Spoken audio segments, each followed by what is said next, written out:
The Budgie Trust Test. Try this today and see exactly where you stand. Most budgie owners assume their bird trusts them, but the reality of their relationship is often quite different. Many budgies simply adapt to our presence without ever actually bonding with us. They learn to tolerate a human's movements because they have no other choice, which creates a false sense of security for the owner. To find out what's actually happening, you need an objective audit.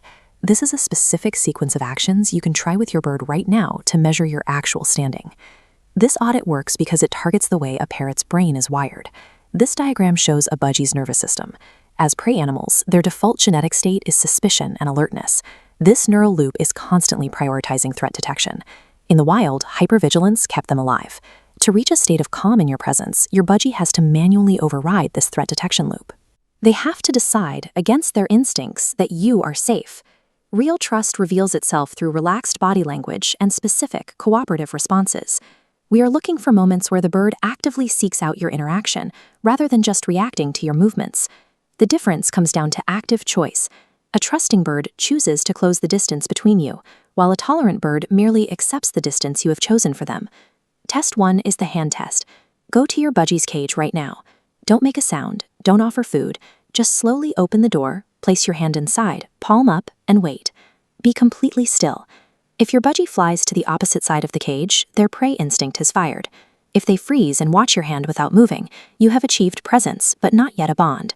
The goal is the voluntary hop, the moment they look at your hand and decide to step up on their own terms. Test 2 is the eye test. Sit closer to your budgie than usual. Look at them calmly, with a relaxed face and no sudden movements. Watch their eyelids. Closing your eyes means you cannot see a predator coming. When a budgie half closes their eyes and blinks slowly in your presence, they are voluntarily restricting their own vision. They have decided they no longer need to monitor you for danger. Contrast that with a bird in active surveillance mode. Wide, alert, unblinking eyes that track your every move. That bird still sees you as a potential threat. Test 3 is the voice test. Wait until your bird is settled and quiet. From across the room, say their name just once at a normal volume. Watch how they react in the next 3 seconds. A bird that orients its body toward you or chirps back has categorized your voice as a safe flock signal. You have successfully established a baseline of auditory and physical safety. Now we move to test 4, the eating test. In the wild, eating is an incredibly dangerous activity. With their head down, a bird is completely exposed to predators. Sit right next to your budgie's food bowl and wait.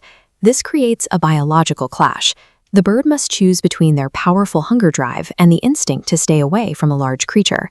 If they eat normally while you sit right next to them, they have deemed your presence safer than the risk of exposure. They are prioritizing you over their own survival instincts. Test 5 is the preening test.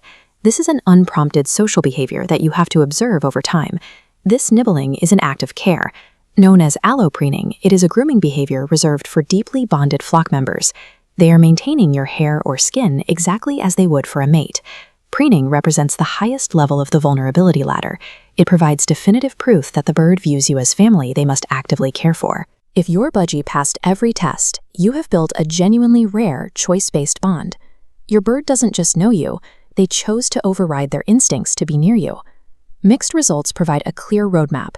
If the hand test fails but the voice test passes, you know your bird feels safe with your sound but still feels spatial anxiety. You can focus your work on that specific layer. If your bird failed most of these tests, it doesn't mean your relationship is broken. It means trust must be earned incrementally. For a prey animal, fear is the default. Safety is the achievement. You can start moving forward with 5 minutes a day. Consistent, calm daily exposure builds a history of safety that eventually outweighs their survival instincts. Run the hand, eye, and voice tests today. Record the results honestly. Then tomorrow, repeat the process. Budgie Trust functions as a daily biological contract. Every morning, the bird's nervous system assesses your behavior and the environment to decide whether to renew that sense of safety for another day. The ultimate reward is the moment your patience pays off. You wait for the exact second that small creature looks at your open hand and decides to step onto it, purely because they want to be near you. Real trust is an active, daily choice. Share this video to help other owners understand the biology of their birds, and subscribe for the upcoming guide on the specific habits that build this bond.